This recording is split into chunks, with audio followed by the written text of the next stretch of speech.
여러분 안녕하세요. 잘 지내고 계시죠? 요즘은 이것저것 다양한 컨텐츠로 인사드리고 있어요. 재밌어요. 뭐가 재밌냐면 음, 저를 이렇게 아껴주시고 응원해주시는 여러분과 소통하는 것도 재미있고 바쁜 일상이잖아요, 정말. 너무 모든 것이 빠르게 변하고 배워야 할 것도 많고 하루하루 내가 이렇게 처리해야 할 일들도 정말 많고 그러다 보니 아무리 친한 관계여도 소원해지기 마련이고 한데 유튜브 채널을 통해서 제가 사랑하는 사람들 혹은 직접적으로 알지는 못하지만 누군가와 이렇게 마음과 마음으로 혹은 정신과 정신으로 커넥티드 되어 있다는 그런 느낌이 있어서 영국에서 혼자 아이를 키우는 저의 입장으로선 너무 감사하고 좋아요. 그러니까 무언의 이런 지지와 응원을 받는 느낌, 그리고 나도 직접 만나거나 함께 하지는 못하지만 어, 나의 좋은 에너지, 정말 저에겐 좋은 에너지가 많다고 생각하고 느끼거든요. 이걸 함께 나눌 수 있다는 생각에 뭔가를 하는 게 다 너무 즐겁고 감사해요.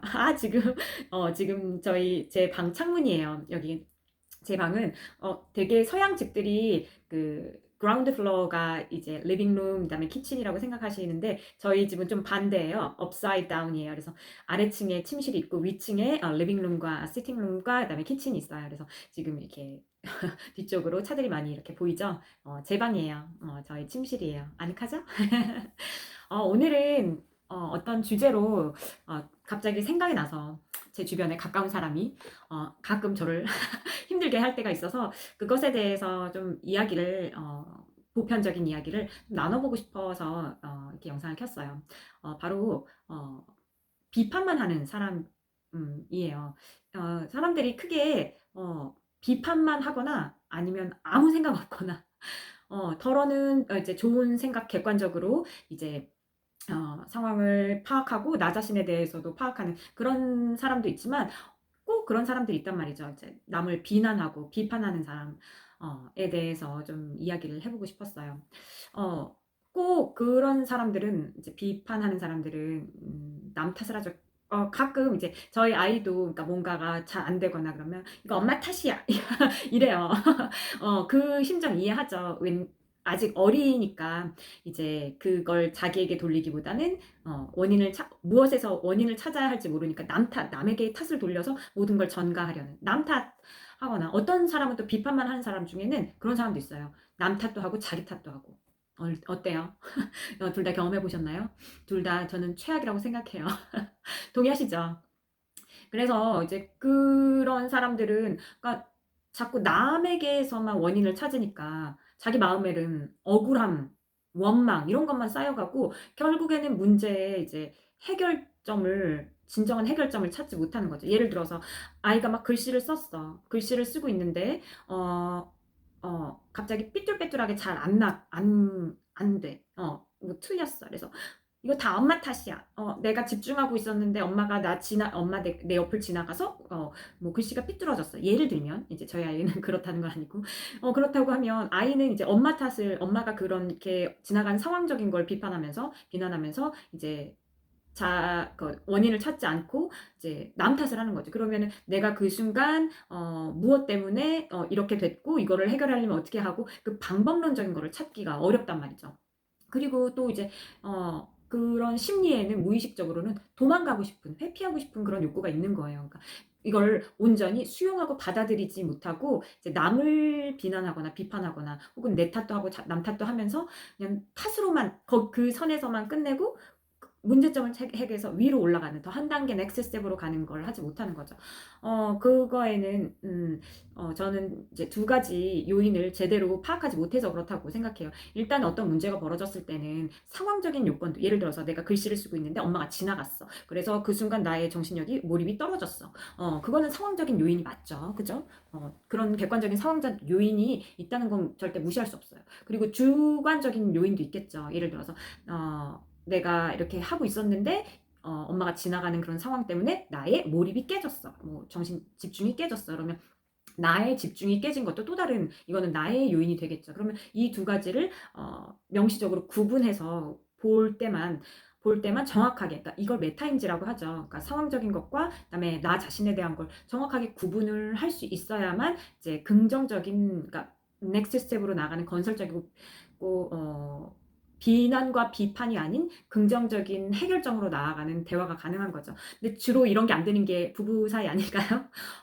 어떤 문제가 벌어졌을 때, 나는 이것 때문에 힘들어. 너 때문에 힘들어. 혹은 막 이런 식으로. 그러니까 뭐 가스라이팅이라고도 하죠. 그러니까 내가 힘든 상황은 너 때문이야. 혹은 뭐 가족 때문이야. 내가 이렇게 돈만 벌고 이렇게 행복을 못 느끼는 데는 내가 이 가족을 부양해야 하는 것 때문에 힘들어. 물론 그것도 이유가 될 수 있죠. 정신적으로 내가 많은 스트레스를 갖고 그 책임감을 갖고 있기 때문에 이제 이 상황이 힘들게 느껴지는 거고, 실질적으로 힘들 수도 있죠. 그렇지만 그걸 남의 탓으로 아무 죄가 없이, 아무 상관관계 없이 그걸 이제 내가 부양하는 가족에게 전가를 한다는 거, 그건 절대 옳지 않고, 그다음에 비난만 하는 방식이죠.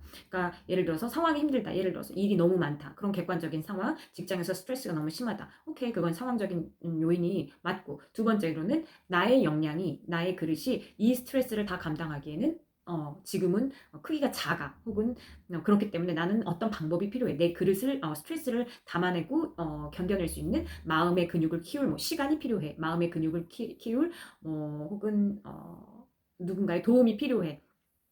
이런 식으로 문제를 더 건설적으로, 보다 나은 방식으로 찾아가야지. 나는 이것 때문에 힘들어 하면서 남 탓만 하는 거는 나 자신에게도, 그리고 그 관계 속에 있는 사람들에게도 좋지 않을 뿐더러 결국엔 이 관계를 망가뜨리는 지름길이죠. 바로 fast way라고 생각해요.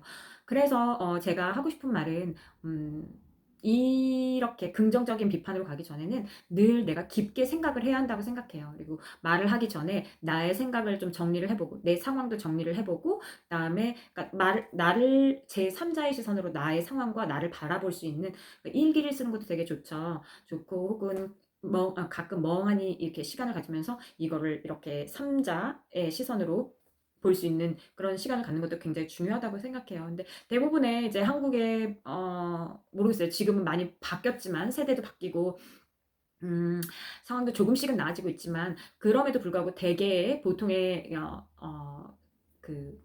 저희 세대의 그 사람들은 그런 것 같아요. 뭐 쉰다는 게 그냥 이렇게 생산적으로 나를 조금 더 나아지고 기분 좋게 해주는 식으로 쉬는 게 아니라, 그냥 멍하니 뭐 그냥 어, 나에게 그 순간적인 쾌락을 주는 것들에 많이 에너지를 쏟고 있는 것 같아요. 물론 그런 시간도 필요해요. 필요한데 진짜 위급한 그런 문제가 닥쳤을 때, 그러니까 나를 둘러싼 뭔가 상황들이 내가 원하는 대로, 혹은 내가 원하는 그런 방향대로 가지 않고 뭔가가 다 어그덕거리고 삐그덕거리고 그랬을 때는 잠시 에너지를 집중해서 내가 처한 상황과 그다음에 나라는 사람을 객관적으로 봤을 때 내가 가진 지금 그 한계 혹은 뭐 나의 강점 혹은 이런 것들을 파악해서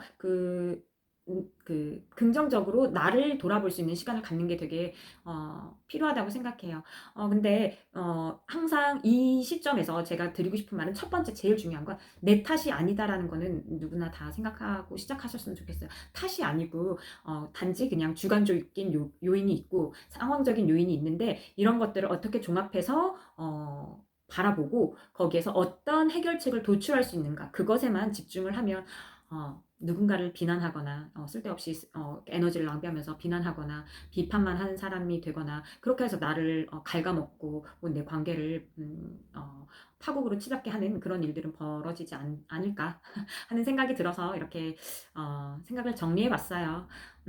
여러분도 가끔 이렇게 그 관계 속에서 어려움이 느껴지실 때, 나는 누구 때문에 이렇게 내 인생이 이래 혹은 누구 때문에 이래, 이렇게 남에게 그냥 탓을 돌리지 마시고, 상황과 그다음에 내 자신의 요인, 그리고 어떻게 하면 더 나아질까, 물론 그게 어, 어, 그 순간 내가 방법을 찾는다고 해서 그 순간에 해결되지는 않을 거라는 걸 알아요.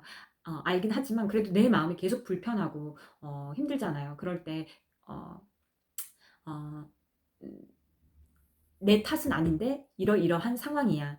이렇게 하면 어떻게 하면 더 좋은 방법을 찾을 수 있을까 하고 조금씩 이렇게 두드려 보면서 가면 좋을 것 같아요. 물론 제가 말씀드리는 건 상황적인 요인들이 있는데 그걸 그냥 다 수용하고 받아들이라는 게 아니고 그거는 사실 바꾸기는 어렵잖아요. 뭐 어떤 뭐 주어진 세팅 같은 것들은 처음부터 바꾸긴 어렵지만 마치 우리가 계란으로 바위치기처럼 혹은 대부분의 혁명들이 그런 것들이었잖아요. 그러니까 꾸준히 바꿔야 할 상황들은 계속해서 두드리는 거예요. 계속해서. 오랜 시간이 걸리죠. 그렇지만 그거를 계속해서 하는 것이 꾸준히 노력하는 것이 그 사회적인 그 우리의 인간으로서의 도리고 활동이라고 생각해요. 좋지 않은 것은 꾸준히 두드려서 개선해야 할 것은 개선하더라도 그것은 오랜 시간이 걸리니까 내가 할 수 있는 거는 주관적인 요인들을 객관적으로 봐서 그 다음에 이 상황적인 요인들과 버무렸을 때 어떤 합리적인 해결책을 찾을 수 있는가 그걸 더 집중해서 생각해보자는 뜻이었어요.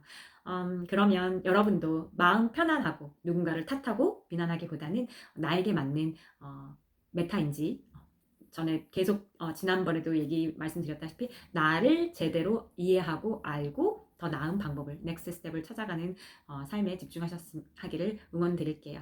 오늘 이렇게 저의 방에서 함께 해주셔서 감사하고요. 다음에도 또 재밌는 영상으로 인사드릴게요. Bye, see you later.